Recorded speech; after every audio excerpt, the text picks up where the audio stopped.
I have very small thing to share, क्या होता है ना कि being a person we use to be very conscious, लोग क्या कह रहे होंगे, क्या सोच रहे होंगे. If this kind of gathering we are in to and people are thinking okay he might be smiling on me and she is maybe वो कुछ कह रही है, किसी को कुछ बोल रही है, तो I was that kind of person. Very बहुत मतलब फील होता था कि मेरे को कुछ ना कहे कोई.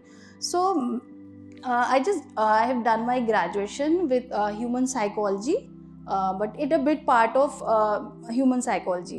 So I met a boy, like we were into the monitoring mental retarded people with a severe condition. So I met a boy, his name was Ankur, and he was like I was in my graduation, he was 24.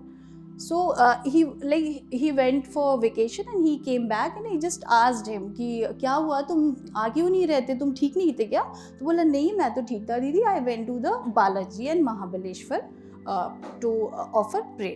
Okay ठीक है. तो हमने पूछा कि मेरे like it was a sudden question कि क्या हुआ, तुमने मांगा कि तुम ठीक हो जाओ.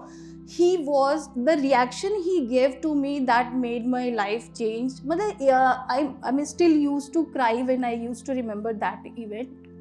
He said मुझे क्या हुआ, मैं तो बहुत खुश हूँ, मैं तो ठीक हूँ, आप पागल हो क्या दीदी? मैं तो गया था मांगने कि मुझे मेरी शादी हो जाए, मेरे पास पैसे हो, मैं अपनी वाइफ के साथ अच्छे से रहूँ. सो वो जो उसका टॉक था ना, you normal people may get this weird but I took it very seriously, because उनका जो परसेप्शन है ना वो हमें सोचते हैं कि हम अब नॉर्मल हैं because we are not able to understand them. Likewise वो उनका सीवियर और प्रोफाउंड स्टेज था. This was the initial stage जहाँ पे मेरे को लगा कि साइकोलॉजी इज इम्पॉर्टेंट.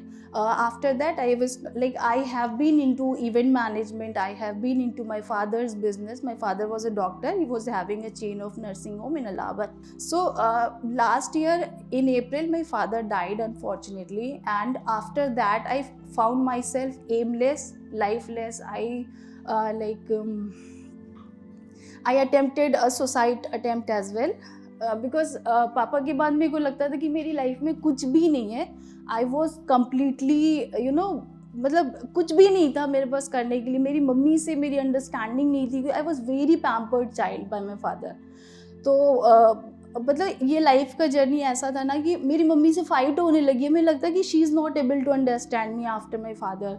बहुत सारे इशूज़ थे, डिस्प्यूट्स थे मेरी लाइफ में. Then I came to know about council India.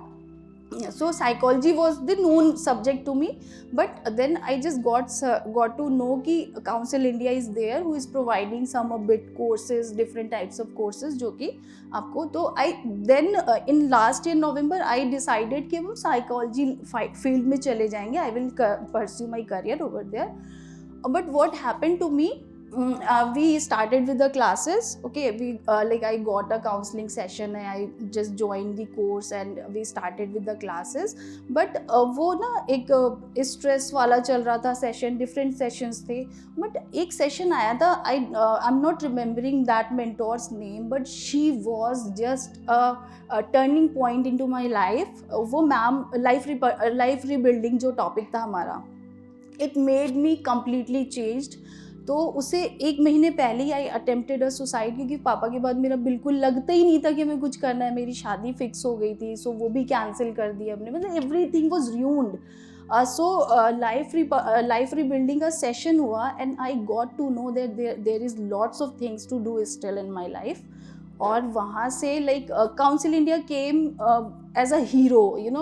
I don't need any other people, I don't know any other inspiration now. I know that what I have pursued, it's more than life, कि आप मुझे दूसरे को अब समझने ही नहीं. I don't care about others, because अब जब आप अपने आप को समझते हो ना तो आप खुद ही दूसरे को समझ लेते हो. If you are humble and kind with your own self, you are humble and kind with others as well. So I found myself again.